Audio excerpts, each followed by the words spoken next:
इस आदमी के पास 12,000 करोड़ के नकली नोटों का खजाना पड़ा था, लेकिन हैरानी की बात यह थी कि यह इनमें से 1 रुपए भी खर्च नहीं कर सकता था, क्योंकि मार्केट में एक नई मशीन आई थी जो नकली नोट को बड़े ही आराम से पकड़ लेती थी। दरअसल यह आदमी इंडिया में सबसे ज्यादा नकली नोट छापता था। यह हर रोज 1 करोड़ के नकली नोट छाप देता था, लेकिन इस नई मशीन की वजह से इसके बनाए हुए 60 टन नकली नोट एक झटके में बेकार हो जाते हैं। इसे समझ नहीं आता अब यह क्या करे। तभी इसका एक आदमी इसे कुछ नए नकली नोट दिखाता है जो एक लोकल कारीगर ने बनाए थे। सबसे हैरानी की बात यह थी कि यह नोट मशीन टेस्ट आसानी से पास कर लेते हैं। ये देख के आदमी चौंक जाता है। इसके पास नकली नोट बनाने के लिए दुनिया की सबसे महंगी टेक्नोलॉजी थी, लेकिन एक आम लड़का इससे कई बेहतर नकली नोट छाप रहा था। ये फौरन उस कारीगर को पकड़ लाता है। इसका नाम सनी था। ये पहले एक बहुत ही हुनरमंद पेंटर हुआ करता था। इसकी कला इतनी अद्भुत थी कि असली और नकली में फर्क करना बेहद मुश्किल था। लेकिन एक दिन इसकी गर्लफ्रेंड इसके गरीब होने की वजह से इसे छोड़ देती है। उसी दिन सनी फैसला कर लेता है कि वो अब पेंटिंग बनाना छोड़ देगा और उसकी जगह अब यह असली जैसे दिखने वाले नकली नोट बनाएगा। इंडिया के नोट बहुत ही एडवांस्ड टेक्नोलॉजी टेक्निक्स से बने थे।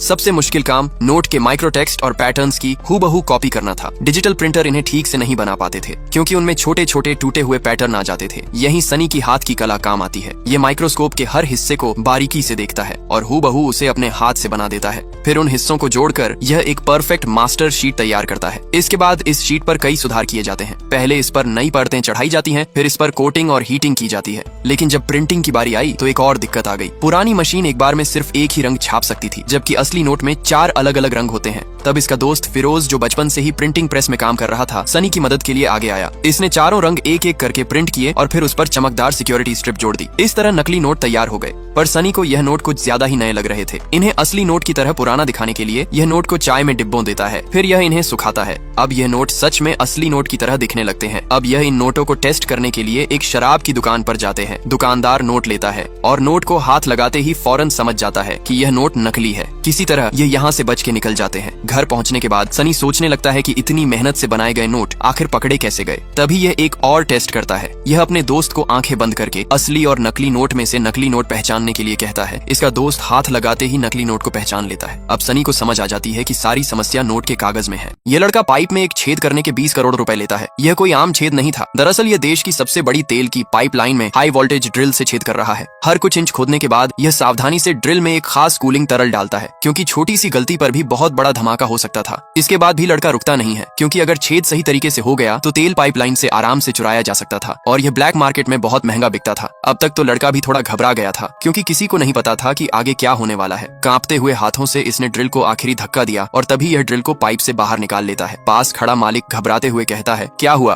तुमने ड्रिल को पाइप से बाहर क्यों निकाल लिया? तभी लड़का कहता है, मेरा काम खत्म हो गया है, मुझे मेरे 20 करोड़ दे दो। मालिक गुस्से से कहता है, तुम्हारा दिमाग तो ठीक है, तुमने पाइप में पूरा छेद भी नहीं किया और तुम पैसे मांग रहे हो। लड़का शांत रहता है। पहले ये प्रेशर मीटर सेट करता है, फिर ये इसे पाइपलाइन से जोड़ देता है और कहता है, इस पाइप की मोटाई 15 मिलीमीटर है और मैंने 14 मिलीमीटर तक ड्रिल कर दिया है। अब जब तेल दबाव के साथ गुजरेगा तो बचा हुआ 1 मिलीमीटर अपने आप फट जाएगा और इससे किसी तरह का विस्फोट भी नहीं होगा। फिर ये कहता है, अब समझे बच्चे, चलो मेरी पेमेंट करो। तभी पाइप के अंदर से बिजली जैसी आवाजें आने लगती हैं। कुछ ही सेकंड में पाइप का प्रेशर 0 से सीधा 99 पर पहुंच जाता है। ये देख के मालिक हैरान हो जाता है। ये कहता है, ये तो जादू है। मालिक तेल को पाइप से बाहर आता देख बहुत खुश होता है और कुछ ही मिनट में लड़का 20 करोड़ कमा लेता है। जैसे ही लड़का जाने लगता है, मालिक लड़के से कहता है, मेरे पास 3000 करोड़ का प्रोजेक्ट है, अगर तुम इंटरेस्टेड हो तो मैं तुम्हें अपने बड़े बॉस से मिला सकता हूँ। लड़का हाँ कर देता है। तभी लड़का बड़े बॉस से मिलता है। बड़ा बॉस लड़के से कहता है, इस बार तुम्हें 3000 करोड़ का तेल चोरी करना है, क्या तुम ये कर सकते हो? लड़का कहता है, हाँ मैं ये कर सकता हूँ, बस पहले ये सोच लो कि तुम इतना सारा तेल कहाँ छुपाओगे।